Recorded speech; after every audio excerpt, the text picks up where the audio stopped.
inhabitants of Canada, the army under my command has invaded your country. The United States offers you peace, liberty, and security. Your choice lies between these and war, slavery, and destruction. We are engaged in an awful and eventful contest. We may teach the enemy this lesson: that a country defended by free men, enthusiastically devoted to the cause of their king and constitution, can never be conquered.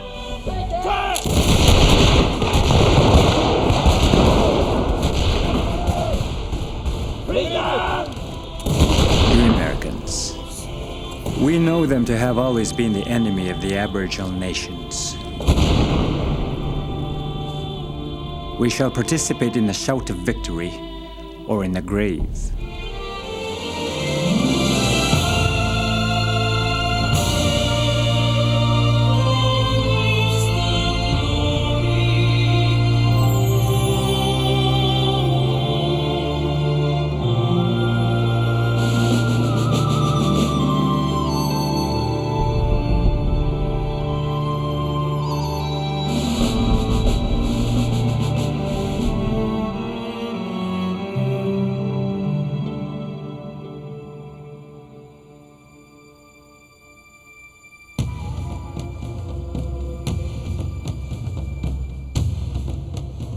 In the first year of the War of 1812, the United States would almost certainly have prevailed over the defenders of Canada, were it not for one man, the Shawnee war chief, Tecumseh.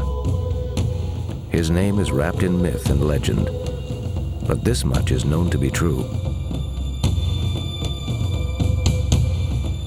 He was born to a warrior family.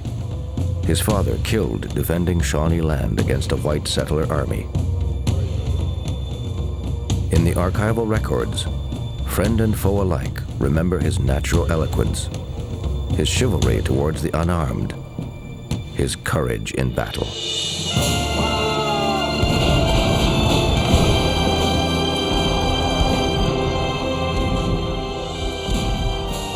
In war, his British military allies are astonished by his generalship and call him the Wellington of the Indians.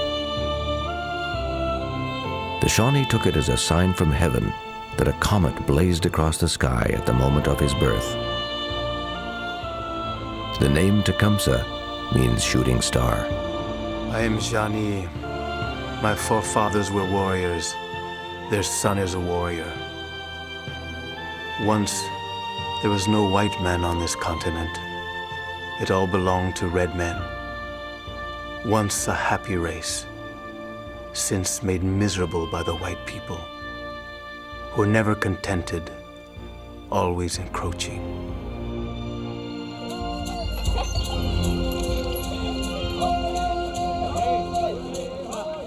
In the years leading up to war, Tecumseh campaigned to unite Indian nations which had been fighting and killing each other for generations. He saw Native unity as the only way to resist domination by the ever-expanding United States. His movement preached a return to fundamental values, turning away from the evils brought by white society, especially alcohol.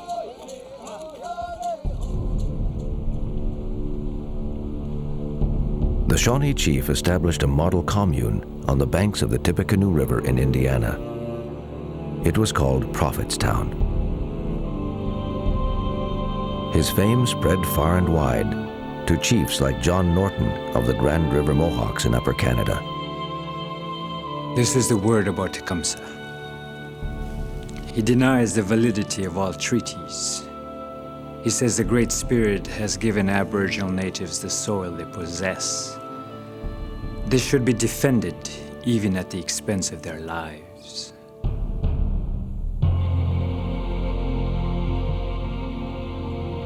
To challenge Tecumseh, the American government chose its champion, a man who would one day become President of the United States, General William Henry Harrison.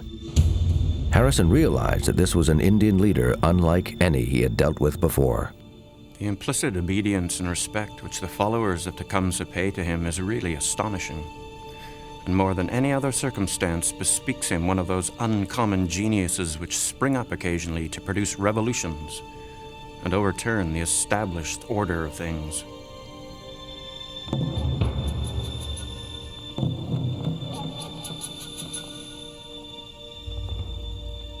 According to historical records of their public and private meetings, Tecumseh accused Harrison and the American government of stealing the ancestral lands of the tribes and the territory south of the Great Lakes. Harrison rejected the allegations. I will tell the President what you have said. But since we have acquired title to these lands through fair treaty, I am sure this title will be upheld by the sword.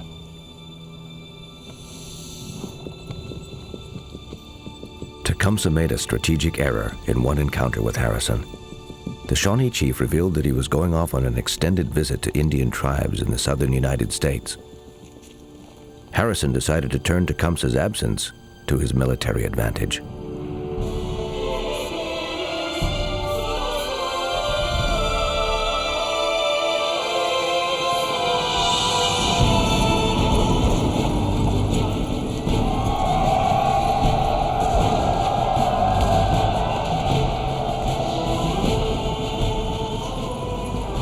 While Tecumseh was gone, American troops under Harrison's command attacked Indian villages throughout Indiana and the Ohio Valley, burning many of them to the ground. One of the villages destroyed by Harrison is Tecumseh's Prophetstown. With his quest for peace in ashes, Tecumseh now calls on the Red Nations to join an alliance against the United States. As I stood on the ashes of my own home, where my own wigwam had sent its fires up to the Great Spirit, I summoned the spirits of those braves who would fall in their vain attempts to protect their homes from the grasping invader. War now. War always. War on the living and war on the dead.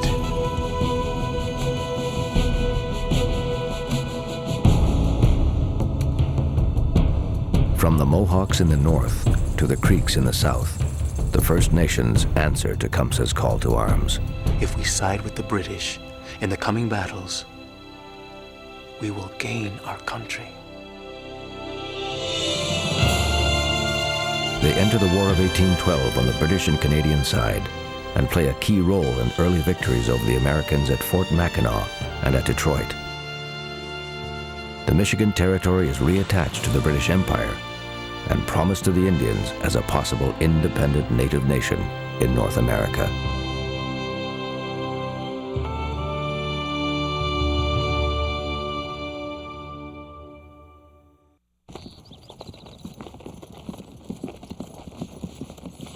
For the Americans, the defeats are a totally unexpected turn of events, but they slowly rally to the flag. In the autumn of 1812, a new American army is marshaled by General Harrison to recapture the lost territory. Those brave men who may give their services on this occasion may be assured that an opportunity of distinguishing themselves will be afforded. I shall command the expedition in person.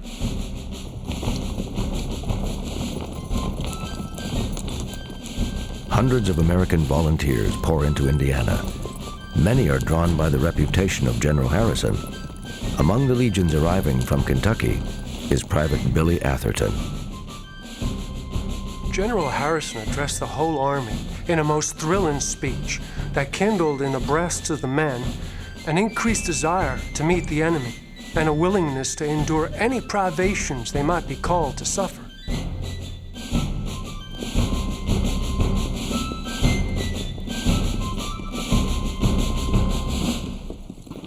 Men of the West, your country has called you and you have answered that call. The innocent heads of women and children have fallen victim to the prey of red savages, brought on by England. I'm very proud to stand with you today as you answer your country's call. Right. Face! March! Halt! Run! The regular U.S. Army is well trained, but small in number. The brunt of the fighting will be borne by American militia, who would be up against Britain's professional army, the best in the world. Harrison tries to be diplomatic about his concern. The troops which I have with me, perhaps the best materials for forming an army that the world has produced. But no equal number of men were ever collected who knew so little of military discipline.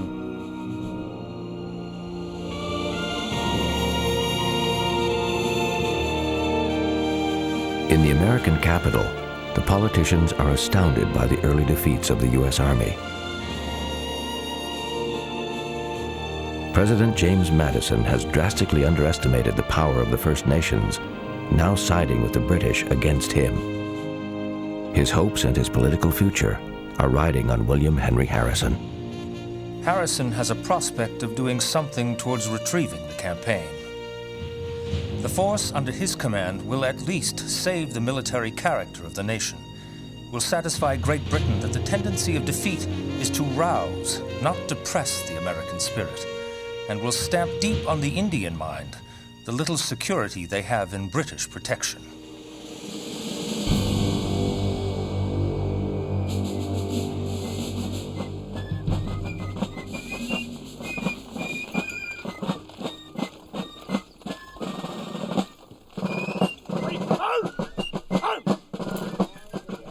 In the forts of Upper Canada, the British and Canadian forces are Tecumseh's key allies. They make disciplined preparations for the new American storm. And morale is high. Shoulder! Eager for a crack at the Americans is John Richardson, the son of a doctor from Queenston, Ontario. I detested school, as I was often flogged, and meditated running away. The commencement of hostilities on the part of the United States and the unexpected appearance of a large body of troops signaled the end of classes. I felt disposed to bless the Americans for the bold step they'd taken.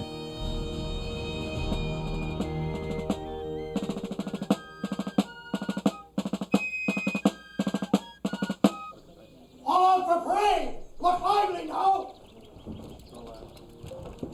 To defend Canada, young men have come from far away with the British Army. Shadrach Byfield joined in London to follow the footsteps of his brothers. I entered the militia service in the year 1807. Upon hearing that I was enlisted, and having two sons before in the army, my mother was so affected that on the evening of the same day she fell ill in a fit, and then never spoke again. I was obliged to march off the next morning. She expired 3 days later.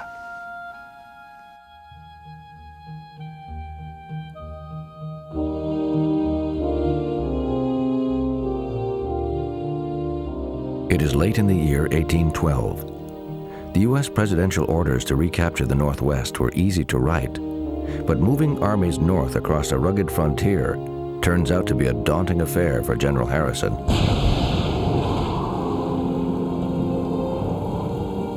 First, his forces are inundated with driving rains. Then comes what will prove to be a most devastating Canadian adversary.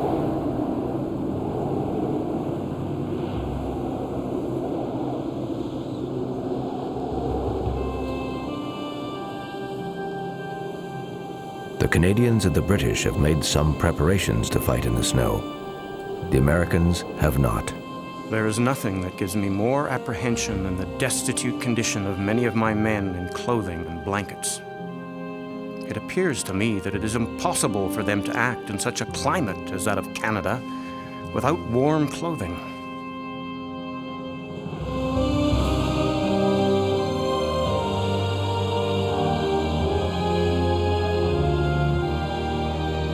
The conditions fulfill Harrison's worst expectations. More dangerous for the men, the officers neglect sanitation when they make camp.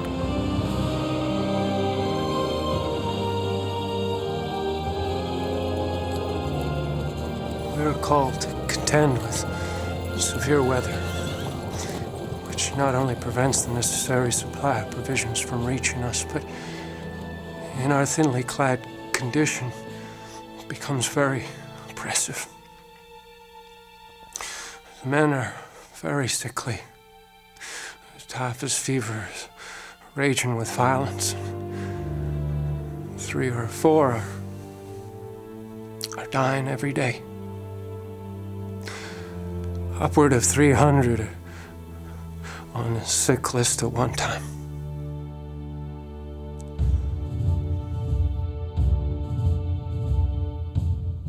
January 1813. The U.S. attempt to recapture Michigan begins. Harrison divides his army in 2 columns.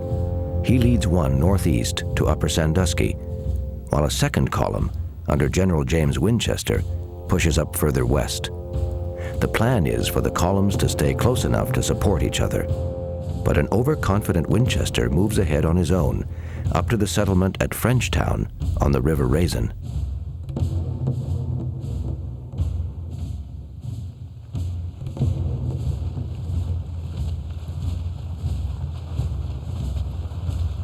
Canada's defenders respond by marching across the frozen Detroit River, hoping to catch the Americans by surprise.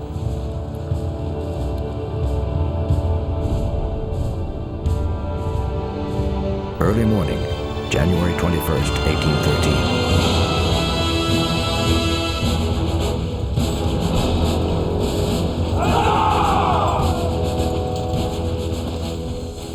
As the British and Canadian troops advance relentlessly towards the Frenchtown encampment, the U.S. troops inside scramble for their weapons. I was sleeping soundly until awakened by the startling cry of "To arms, to arms!" and the thundering of cannon and the roar of small arms, and the more terrific yelling of the savages.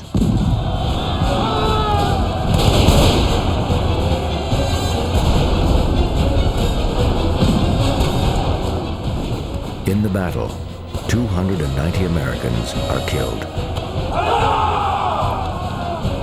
Threatened with a massacre, almost 600 U.S. troops surrender.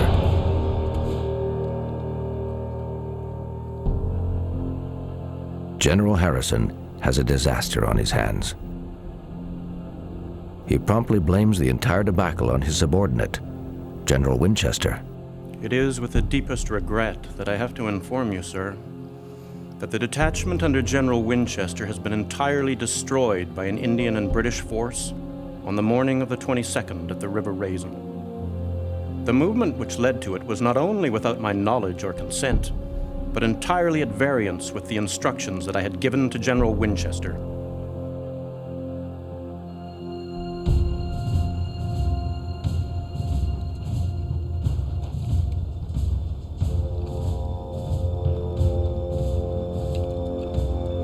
After their victory, fearing Harrison is on the way, the British return to Canada. They have no sleighs to carry back the worst American wounded who are left behind, and now in great peril.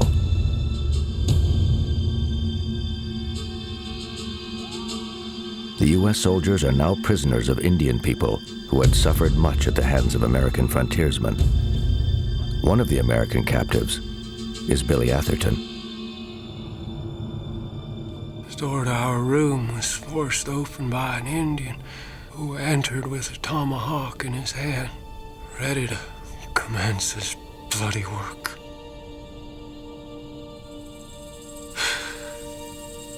Captain Hart. He came out of his room, barefooted, with nothing on but shirt and drawers, and he stood in the snow for a long time, pleading for his life.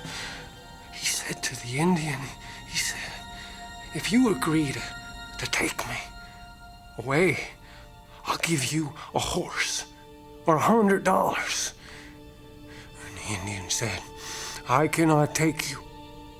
"Why?" asked Captain Hart. "You are too badly wounded," said the Indian.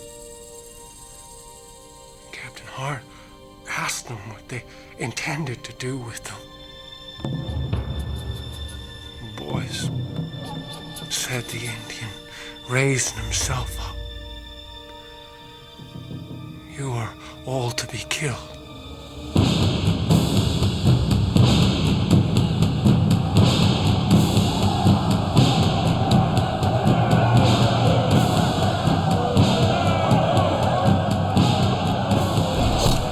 Billy Atherton survives, but Captain Hart and an estimated 50 other American prisoners are massacred at the River Raisin.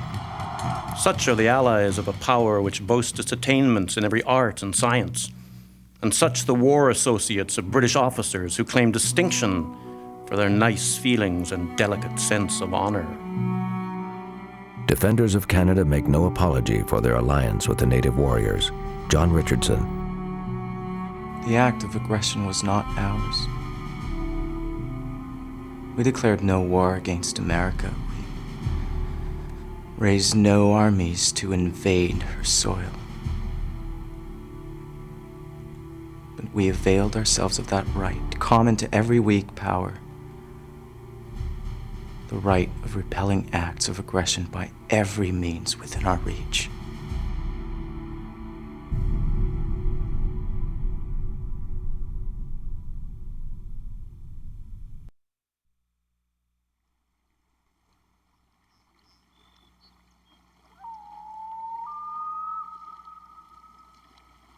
In the spring of 1813, it is the best of times for the defenders of Canada, the worst of times for the United States.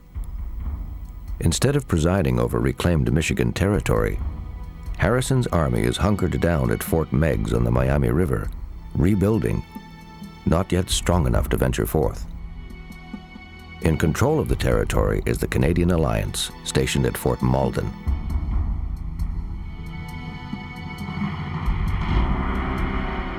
The Alliance has completed preparations to strike another blow at Harrison, with the ships waiting to ferry the Canada force across Lake Erie. Everything waits for one commander. The British cannot fight without him. The First Nations will not fight unless he comes. The 16th of April, 1813. Tecumseh finally appears. He has recovered from injuries and ready for battle. Even Harrison has called Tecumseh the Moses of his people. Now he is coming to lead them back to the land promised by the British.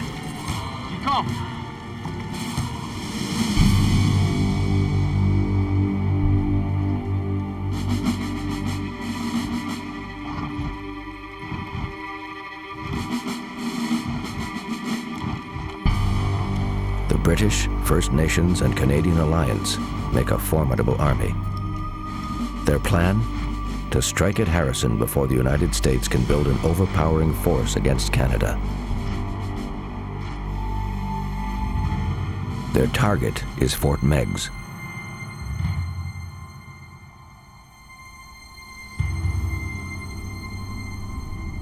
The U.S. fort is a masterpiece of military engineering, with huge mounds to smother and deflect British cannonballs. The U.S. Army stays safe in underground bunkers, while Harrison plots revenge against Tecumseh and the British. My men are in fine spirits. Do not, my dear sir, doubt the results. The enemy little dream of the bitter pill I have prepared for them.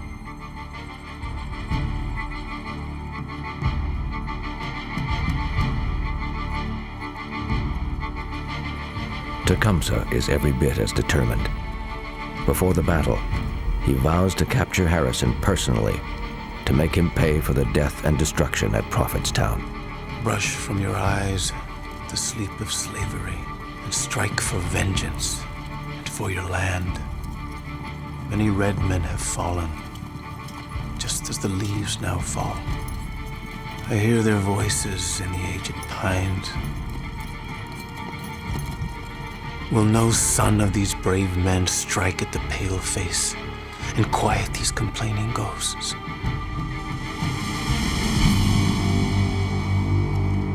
The British assure Tecumseh that the Royal Artillery will crack open Fort Meigs without any difficulty. On the early morning of May the 1st, the British guns open up. In the next 5 days, they rained down 1,649 cannon shot on the American fortification.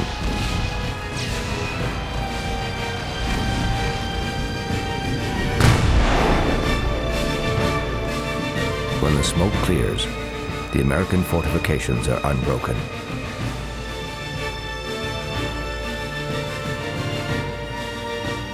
It is the 5th day of the siege, and now it is Harrison's move.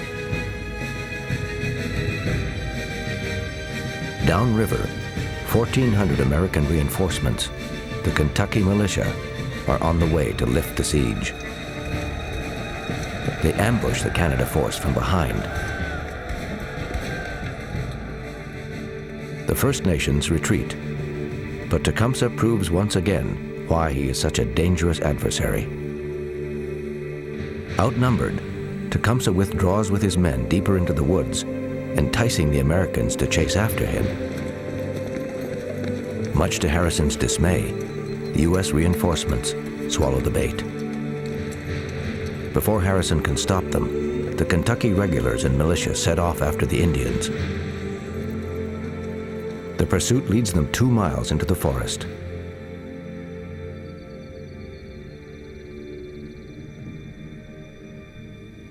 Tecumseh prepares an ambush.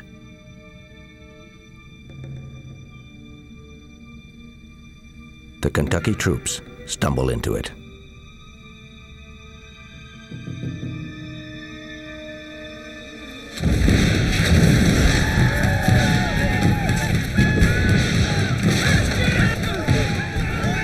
For Kentucky, dreams of glory become a nightmare. In vicious hand-to-hand fighting, over half their militia are killed, wounded, or taken prisoner.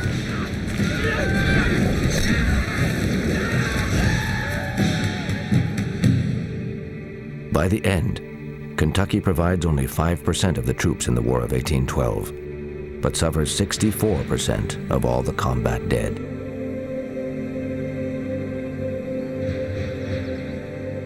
I am sorry to inform you of another disaster to the Kentucky troops.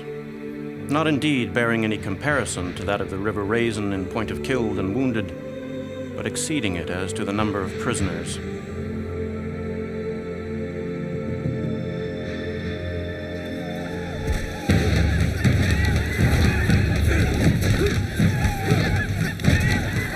Once again, some Indian warriors move in to massacre the American prisoners against the express orders of their chiefs.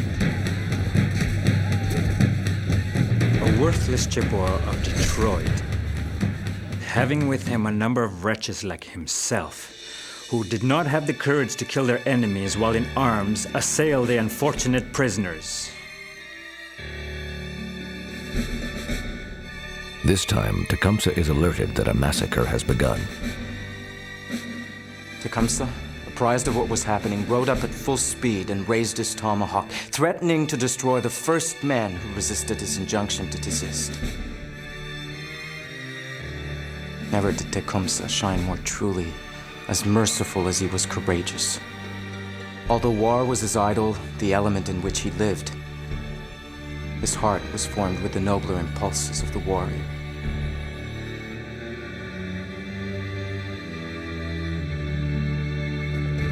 Nine days after it began, the siege of Fort Meigs comes to an end. The defenders of Canada retreat back across the border.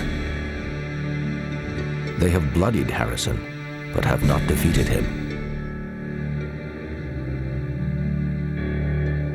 With the retreat back to the Canadian side of Lake Erie in May 1813, the stage is set for a decisive summer. Everything rides on control of the Great Lakes. With almost no roads, just about everything has to move by water. The Navy that controls the lakes controls the war, and so far, that's the British Navy. but the Americans intend to change that. For President James Madison, the coming naval contest is crucial to victory over the British and Tecumseh. The command of the Great Lakes is a fundamental point in the national policy. Without ascendancy over these waters, we can never have it over the savages. With this ascendancy, we command the Indians, can control the companies trading with them, and hold Canada whilst in British hands as a hostage for peace and justice.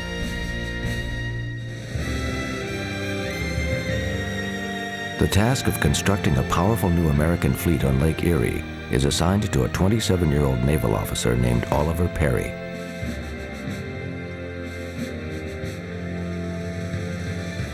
He is told that money is no object. His opponent is a British naval hero named Robert Barclay, who has lost an arm fighting at the side of Admiral Nelson in Europe. Barclay is allowed few resources and no money.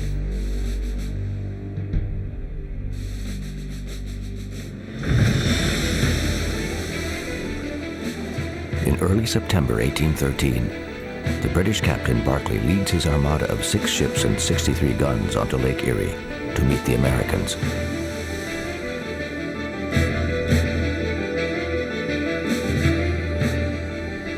The Americans are in a clearly superior position, with 7 ships and double the firepower.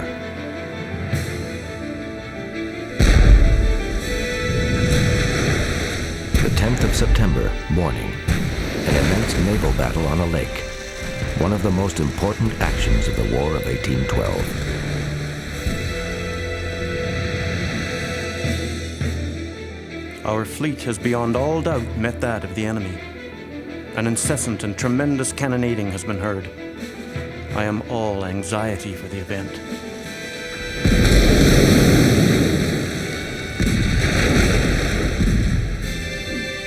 In the first moments of the battle, the British captain's superior tactics pay off.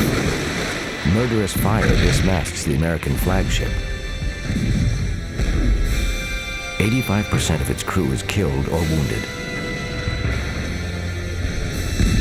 In his moment of distress, though, the American captain Oliver Perry improvises brilliantly. He has himself rowed in a small boat away from his stricken flagship to take up command of the battle from another vessel.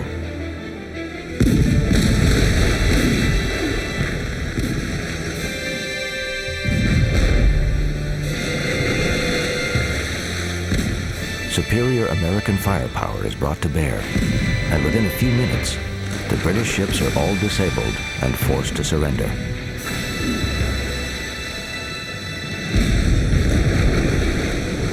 William Henry Harrison receives a famous dispatch from the young American captain, Oliver Perry. We have met the enemy and he is ours. 2 ships, 2 brigs, 1 schooner and 1 sloop.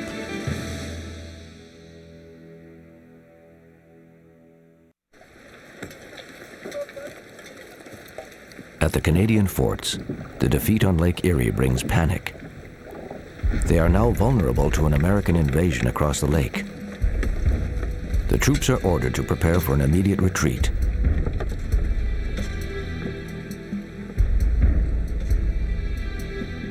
The orders are issued by General Henry Proctor.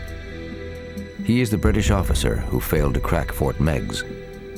Now at Fort Malden, Proctor wants to run. Tecumseh is appalled.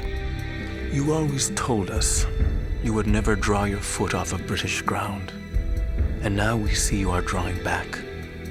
And we are very sorry to see you doing so, Father, without seeing the enemy. We must compare our father's conduct to that of a fat animal, carrying its tail on its back, and when affrighted, drops it between its legs and runs off.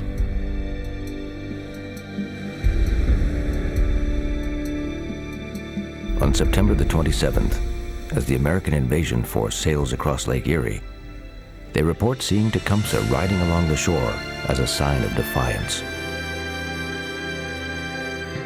Tecumseh has extracted a promise from the British to make a stand further inland. As the British and Canadian forces retreat past Lake St. Clair and east along the Thames River, General Harrison occupies Fort Amherstburg and the town of Sandwich, now Windsor, and prepares to go after them.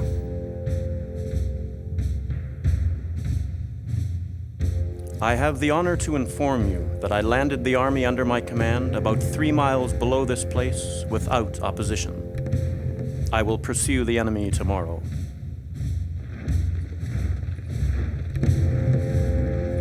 As the Canadian alliance retreats up the River Thames, General Harrison and his army are in hot pursuit.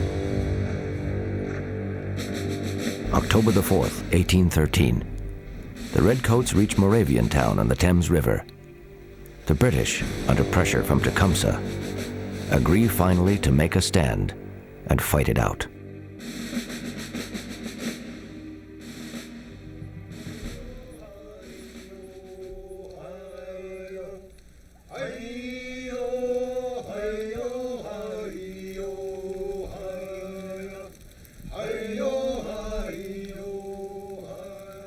A force of 500 Indians under the command of Tecumseh will attempt to hold the right flank. For the First Nations, who with Tecumseh have given their all in this war, there is a sense that a moment of destiny has come.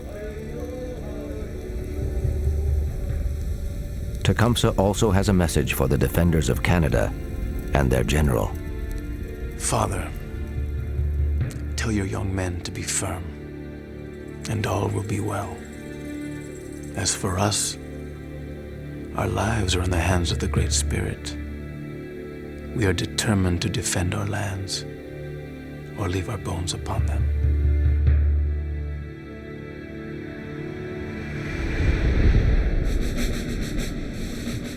The morning of October 5th, 1813, General Harrison leads his 3,000-man army of the Northwest towards the battlefield. Just outside Moravian town near Chatham. Facing him are Tecumseh and his 500 warriors, and 450 British regulars under the command of General Proctor. Colonel Richard Johnson and his 1,000-man Kentucky Cavalry Regiment will lead the American charge. Always worried about the discipline of Kentucky troops, General Harrison issues Johnson a draconian order. Your men must be particularly cautioned against shouting or firing upon their approach to the enemy until ordered to do so. You are hereby positively ordered to direct the officers to cause the first man who offends to be shot down. The lives of hundreds must not be jeopardized by the folly or villainy of a few individuals.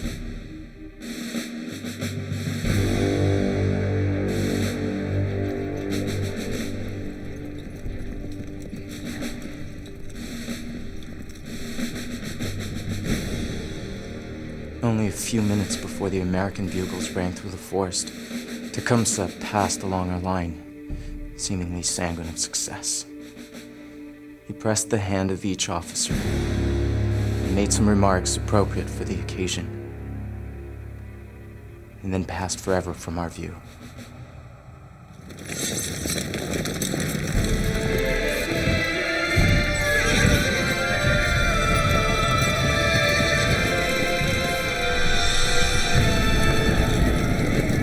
The Battle of Moravian Town is a short one.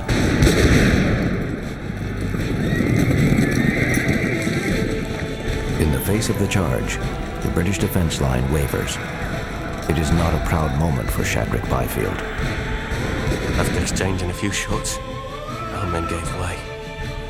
I was in the act of retreating when one of the sergeants said, "For God's sake, man, stand and fight." I stood by him and fired one shot. But the line was broken, and the men were retreating. They made my escape further into the woods.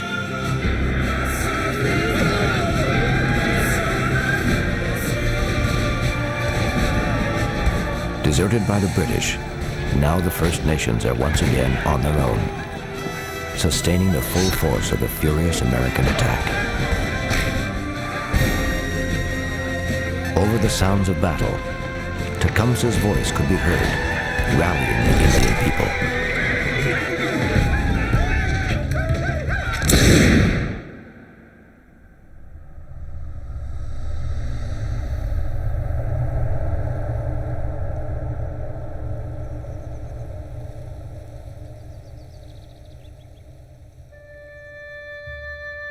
The Indians on the right sustained the assault, but were finally obliged to retire with some loss. Among the killed was the intrepid Tecumseh.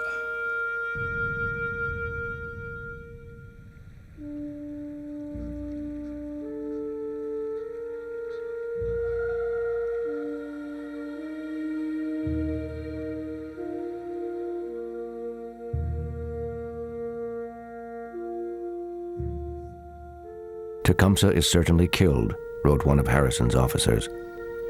I saw him with my own eyes. There was something so majestic, so dignified, and yet so mild as he lay stretched on his back on the ground. I shall never forget it.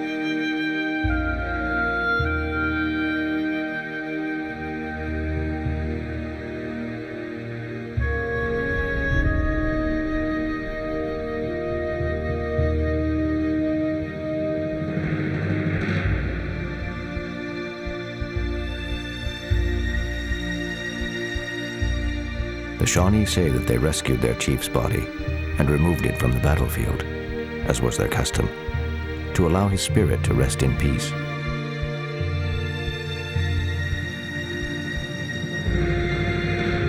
Tecumseh's final resting place is unknown. I have the honor to inform you that by the blessing of Providence, the army under my command has obtained a complete victory over the combined Indian and British forces under General Proctor. General Proctor has escaped by the fleetness of his horse. General Proctor did flee the battlefield and was widely condemned for it. Court-martialed and found guilty, he was reprimanded and retired from the army in disgrace.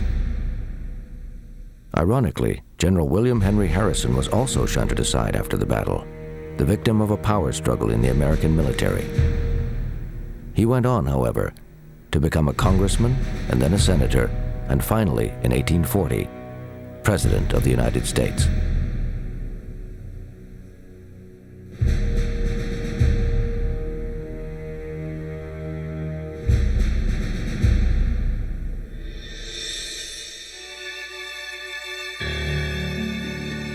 In death, the Shawnee chief Tecumseh was elevated to mythological status, lionized by his former enemies, the Americans.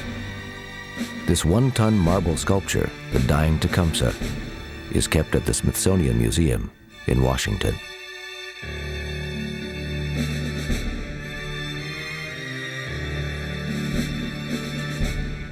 In Canada, however, Tecumseh is rarely given his due. His military contribution to the defense of Canada approached that of British General Isaac Brock.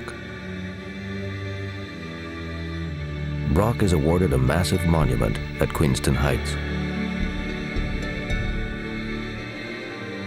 At this Maine 1812 memorial, far below, the role of First Nations is confined to a small rock. Tecumseh is not even mentioned on the plaque.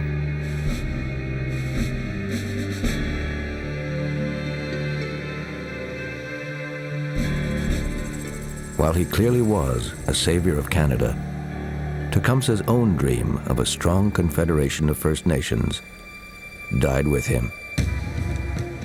The tragic destruction of the Indian civilizations and way of life in North America had been set in motion. No other leader of Tecumseh's stature would ever come along to stop it. Oh, that I might make that of my own red people and of my country as great as the conceptions of my mind. Oh, what will become of my Indians?